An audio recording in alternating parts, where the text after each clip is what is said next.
Hey folks, we just had a disaster here with the airlines and holiday travel. Let's talk about how we got here. To understand where you are, you got to look at where you came from. So let's look back at what led to all this.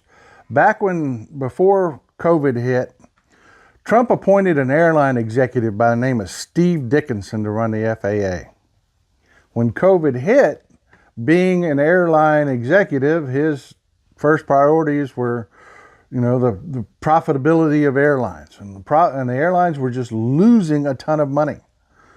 Like everyone else, their business shut down. So what Steve Dickinson allowed the airlines to do was retire a ton of pilots. Also, they put into place a bunch of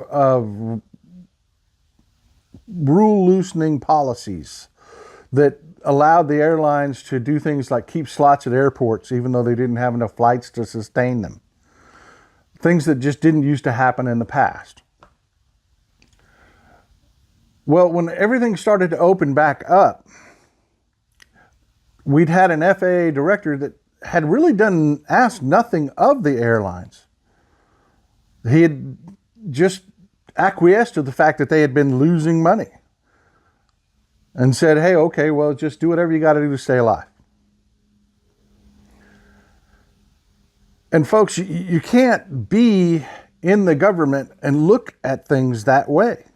You just can't. You have to look to the future. You have to do what the Biden administration has been doing ever since they've taken office. Phil Dickinson's out the door. Steve Dickinson's out the door. He's been replaced just a few months ago by a guy by the name of Phil Washington. Phil Washington helped straighten out the Denver airport. And if you've done any traveling, you know what a disaster the Denver airport was when it first opened. Phil Washington straightened that out.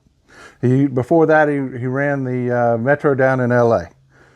The guy knows how to move people. He knows about how to maintain infrastructure, and he knows how to make industries healthy so that they can make a profit. And that's where we're going forward. But what we're dealing with now is both a pilot shortage, in which you cannot just overnight create airline pilots. It's a very technical job that requires an immense amount of skill. It's why they're so well paid. They earn that money. It is a ton of training to become an airline pilot. They're doing the best they can to recruit and fill those positions, but it's not the only problem the airlines are facing. And this is what the Biden administration has been dealing with ever since they came in. They had industry after industry. We had the shipping industry, the oil and gas industry, just industry after industry after industry that had no government guidance at all in preparation of coming out of COVID. They were unprepared for this economy, this hot, moving economy. The airline industries lost their pilots to the shipping industry. They paid pilots to retire. Those pilots are not available to come back because they've taken other jobs. Think about it. You're an airline pilot. You're offered a sweet retirement. You go get another job. At a shipping company, and you fly cargo. You don't have to deal with people. The job pays extremely well because they were recruiting at the time and they needed pilots badly, so they offered great incentives. Why would you leave that job to come back and fly for the airlines? The airlines are having a terrible time recruiting pilots because they never looked long-term that they might not want to cut their staff to bare bones. And it's not just pilots. Flight attendants, just all airline employees, they cut to the bare bone. Counter staff, they cut to the bare bones. And frankly, they've done a lousy job of getting back on their feet. In addition to that, they were facing obsolescence. Their systems were old and needed to be retrofit. But the last administration didn't care about that. They didn't, Dickinson didn't want to do anything but keep the airlines making money as quickly as possible. That's what he wanted. There was no long-term plan. And we have that now. But we have to go forward with the system we have. You know, and look at Southwest Airlines. Their problem wasn't so much a lack of pilots as it was their computer systems were just archaic. You know, folks, we're fixing that going forward. But going forward, we need people in the government that understand the long term. Companies don't, folks. People like to think that these people are geniuses. They're not. They're very reactionary.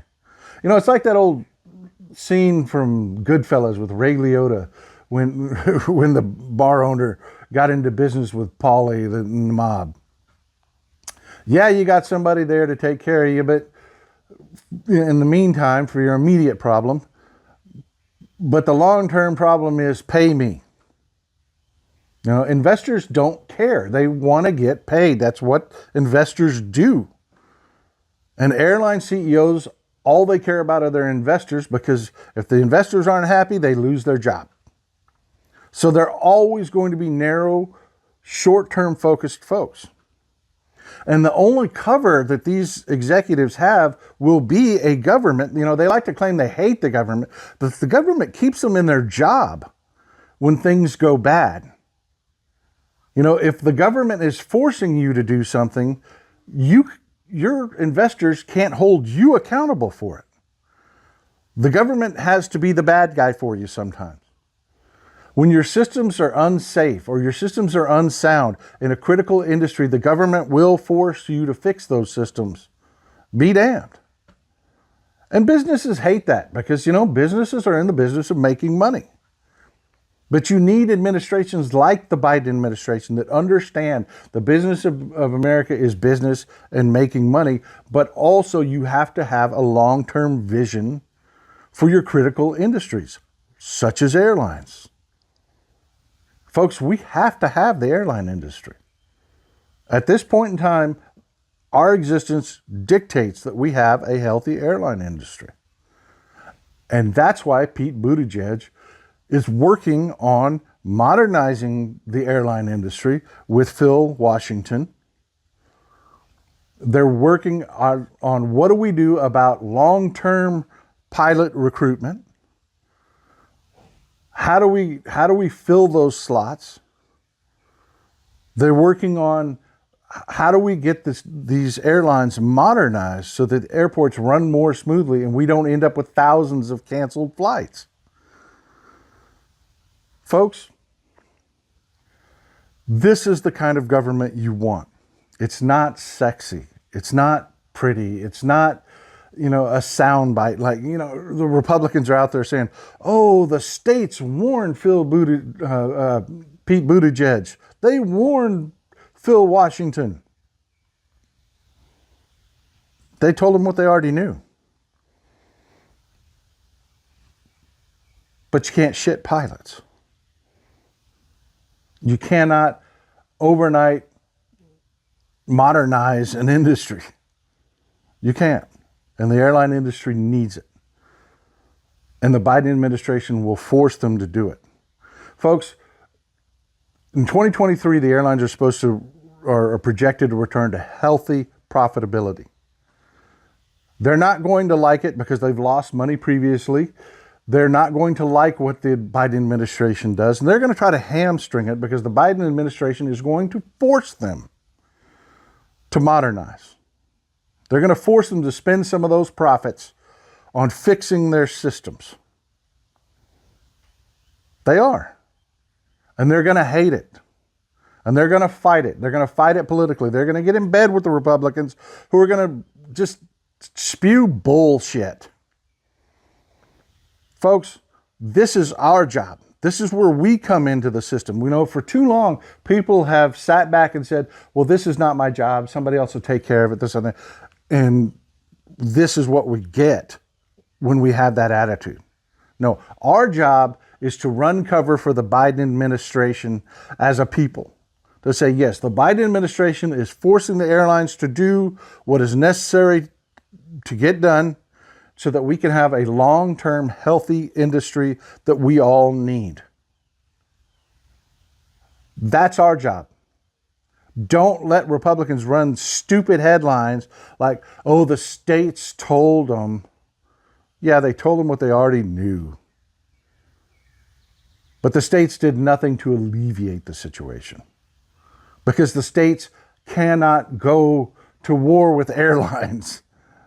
You know, as much as Republican governors love to just off gas all the time, they cannot do anything with these large global industries. That takes the federal government, folks. That takes the federal government. And the Biden administration has a very deft hand. They understand. They understand companies need to be profitable, but they also understand that you sometimes have to twist arms and make them do the right thing for their own health, their own long-term health. I love you, folks. Please hit the subscribe button. Please share this video. We are not corporate media. We are independent media. We don't have a big sugar daddy buying us news channels. This is the medium we operate in, and for us to get this message out requires you. So please, folks, hit that subscribe button. Share this as far as you can. Y'all have a wonderful day. This is Old Texas Paul out. Our blue wall stopped the red wave and election deniers got denied election. That's why we're celebrating with the new Democracy Prevails team. We've got lots of work to do, but we should all be proud that when democracy was tested, democracy prevailed. You've earned this. Don't wait. Get yours right now at store.MeidasTouch.com. That's store.MeidasTouch.com.